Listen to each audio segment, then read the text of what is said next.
Hello friends, welcome to counter top classics. இன்றைக்கி நம்ம சமையல் மேடையில் சப்பாத்திக்கு எப்பவும் போல் குருமா மசால் இந்த மாதிரி செய்யாமல் ஹெல்த்தியான ஒரு ஹீமோக்ளோபின் இன்க்ரீஸ் ஆகிற மாதிரி ஒரு சட்னி தான் நம்ம செய்ய போகிறோம். இந்த மாதிரி ஃப்ளஃபியான ஒரு சப்பாத்திக்கு ஹெல்த்தியான ஒரு சட்னி தான் நம்ம செய்ய போகிறோம். வாங்க எப்படி செய்யலான்னு பார்க்கலாம்.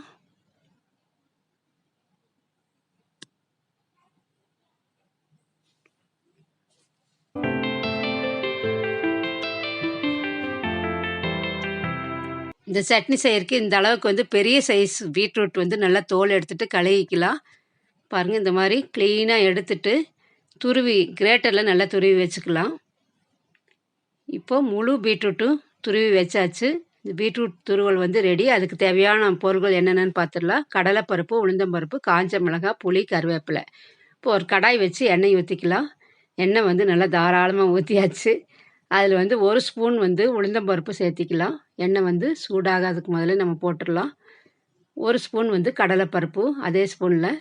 இப்போ இந்த உளுந்தம்பருப்பும் கடலைப்பருப்பும் நல்லா கோல்டன் கலருக்கு வந்து வர அளவுக்கு நல்லா வறுத்துக்கலாம். எண்ணெய் கொஞ்சம் அதிகமாகிடுச்சு. இப்போ வந்து காஞ்ச மிளகாய் காரத்துக்கு ஒரு 6 காஞ்ச மிளகாய் சேர்த்திட்டு அதையும் சேர்த்து நல்லா வதக்கி விட்டுடலாம். இப்போ ஒரு சின்ன துண்டு புளி வந்து சேர்த்திக்கலாம். ஒரு சின்ன நெல்லிக்காய் அளவுக்கு சேர்த்திக்கிறேன். நீங்கள் எவ்வளோ வேணுமோ அந்த அளவுக்கு சேர்த்திக்கோங்க, உங்கள் டேஸ்ட்டுக்கு தகுந்த மாதிரி. இப்போது கொஞ்சமாக குட்டி குட்டியாக கட் பண்ணி வச்சுக்கக்கூடிய ஒரு 1/2 கப்பு தேங்காய் வந்து நான் போட்டுக்கிறேன். தேங்காய் போட்ட பிறகு வந்து ரொம்ப நேரம் ஸ்டவ்வில் வச்சுருக்க வேண்டிய அவசியம் இல்லை. இப்போ வந்து பெருங்காய தூள் வந்து நான் இல்லாதனால கட்டி பெருங்காயம் வந்து சின்ன கட்டியாக போட்டிருக்கிறேன். நல்லா பொரியட்டும் கட்டி பெருங்காயம்.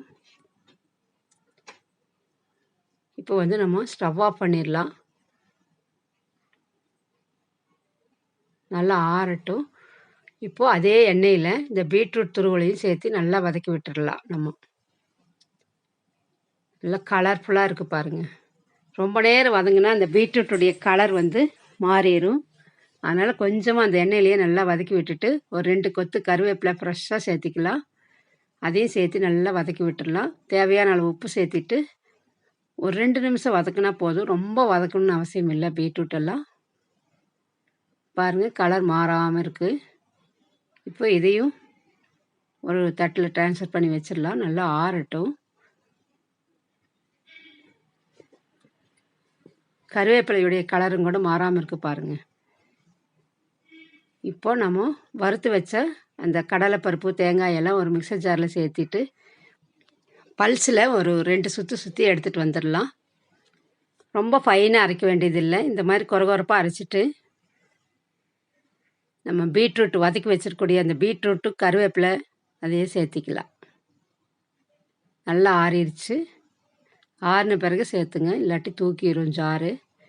இப்போது நல்லா ஃபைனாக அரைச்சி எடுத்துகிட்டு வந்தாச்சு. பாருங்கள், கலர்ஃபுல்லான ஹெல்த்தியான சட்னி வந்து ரெடி ஆயிடுச்சு.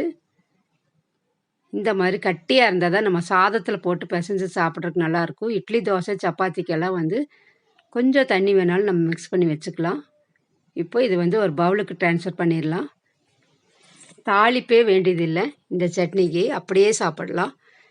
சுட சுட சாதத்தில் இந்த சட்னி வச்சு நல்லெண்ணெய் ஊற்றி சாப்பிட்டிங்கன்னா ரொம்ப நல்லது, ஹெல்த்தியானது. ஹீமோக்ளோபின் வந்து இல்லாத குழந்தைகளுக்கும் கூட அதிகரிக்கும். இப்போ வந்து நம்ம ஃப்ளஃபியான சப்பாத்தி போட்டு எடுத்துக்கலாம். எப்போவுமே குருமா மசால் இந்த மாதிரி செய்கிறதுக்கு இந்த மாதிரி பீட்ரூட் சட்னியும் மாற்றி செஞ்சு பாருங்கள். குழந்தைகளும் விரும்பி சாப்பிடுவாங்க. நம்ம ஹெல்த்துக்கு நல்லது. சப்பாத்தி பாருங்கள் எப்படி பூரி மாதிரி நல்லா புசு புசுன்னு வருது. இந்த மாதிரி சப்பாத்தி செஞ்சு இந்த ஹெல்த்தியான சட்னி செஞ்சு கொடுத்திங்கன்னா சின்னவங்கலேருந்து பெரியவங்க வரை எல்லோரும் விரும்பி சாப்பிடுவாங்க. நீங்களும் ட்ரை பண்ணி பாருங்கள். தேங்க்யூ.